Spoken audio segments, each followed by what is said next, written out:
बता दें आपको चंडीगढ़ से बड़ी और अहम खबर। विधानसभा के बजट सत्र का आज 9वां दिन है और 2 बजे शुरू होगी सदन की कार्यवाही। सदन में बजट अभिभाषण पर चर्चा होगी। अभिभाषण पर धन्यवाद प्रस्ताव पेश करेंगे मुख्यमंत्री और ध्यान आकर्षण प्रस्ताव भी लाया जाएगा। एनसीआर में बहुमंजिला इमारत निर्माण को लेकर चर्चा होगी। और चंडीगढ़ से हमारे वरिष्ठ सहयोगी पवन सिवर हमारे साथ जुड़ गए हैं और ज्यादा बातचीत के लिए। पवन, आज विधानसभा के बजट सत्र का 9वां दिन है, क्या कुछ आज की कार्रवाई में खास रहने वाला है?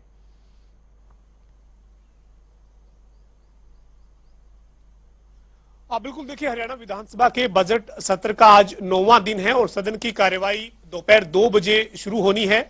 सदन की कार्यवाही में सबसे पहले 1 घंटे का प्रश्नकाल रहेगा। प्रश्नकाल के बाद सदन की कार्यवाही में जो ध्यानाकर्षण प्रस्ताव मंजूर हुआ है उसके ऊपर चर्चा होगी।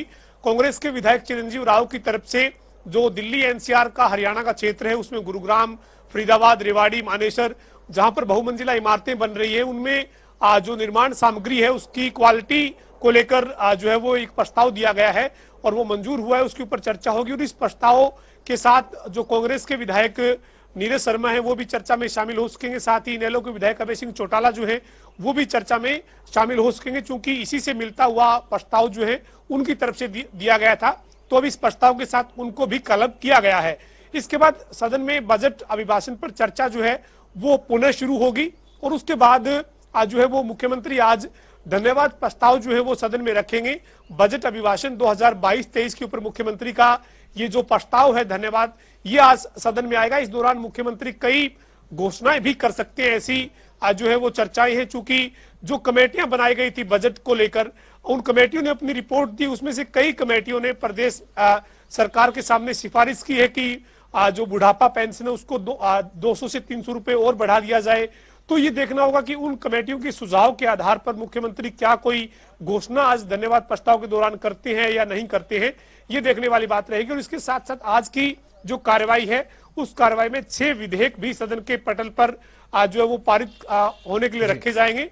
उनके ऊपर चर्चा होगी और चर्चा के बाद उन्हें सदन में पारित किया जाना है। तो ये आज की कार्रवाई का बिजनेस है जो 2 बजे से शुरू होकर करीब शाम को 6 साढ़े 6 बजे तक रहने वाला है।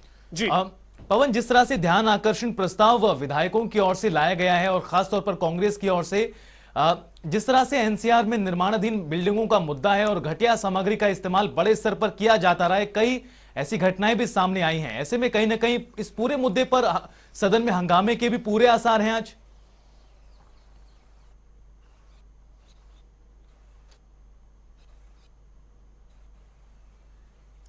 बिल्कुल, देखिए, पिछले दिनों गुरुग्राम में एक बहुमंजिला इमारत जो है वो गिरी थी और उसके बाद जो है वो उसमें जो बनाने को लेकर जो घटिया सामग्री के इस्तेमाल से लेकर तमाम तरह की नियमों की बेकायदगी के आरोप जो है वो लगे थे। उसके बाद सरकार ने उस मामले में कमेटी भी गठित की थी जो इस पूरे मामले पर अपना काम जो है वो कर रही है।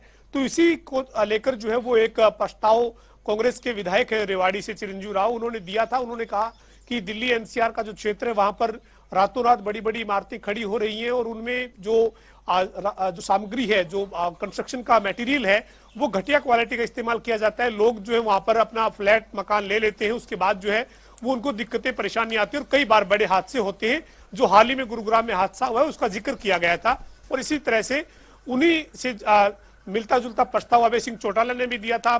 फरीदाबाद जो विधायक है नीरज शर्मा कांग्रेस के, उन्होंने भी दिया था। तो इस प्रस्ताव के मिलते जुलते जो प्रस्ताव थे उनको क्लब कर दिया गया और आज ध्यानाकर्षण प्रस्ताव के तौर पर एक प्रस्ताव मंजूर हुआ है। उसके ऊपर चर्चा जो है वो सदन में होनी है, लेकिन बहुत ज्यादा इस मुद्दे पर कोई बहुत बड़ा हंगामा होगा ऐसी उम्मीद नहीं है। लेकिन अन्य मुद्दे हैं जिनके ऊपर आज विपक्ष जो है वो सदन में हंगामा कर सकता है।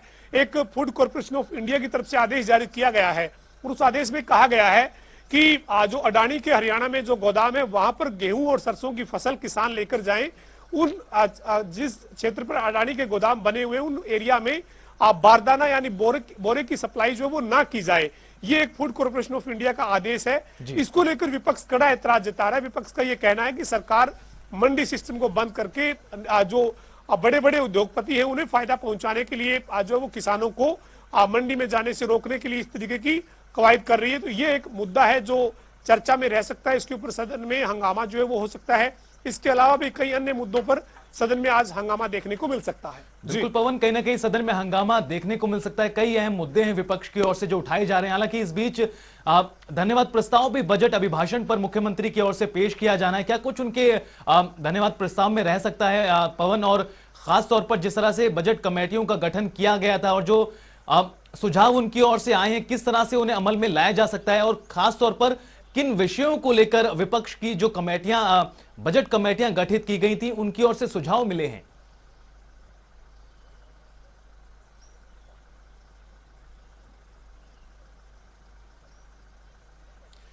देखिए, इस बार पहली बार लोकसभा की तर्ज पर हरियाणा की विधानसभा में एक प्रयास देखने को मिला है। और बजट जब मुख्यमंत्री मनोहर लाल ने वित्त मंत्री के नाते 8 मार्च को पेश किया था, उसके बाद 8 मार्च के बाद जो है वो एक अवकाश रखा गया था, रिसेस रखा गया था, ताकि जो विधायक हैं वो बजट पर चर्चा के लिए जो वो तैयारी कर सके। और साथ ही साथ 8 कमेटी जो उनका गठन किया गया था, जिसमें हर कमेटी में 9 विधायक शामिल किए गए थे, यानी 72 विधायक जो है विधानसभा के जो सदस्य हैं उनको अलग अलग कमेटियों में रखा गया था।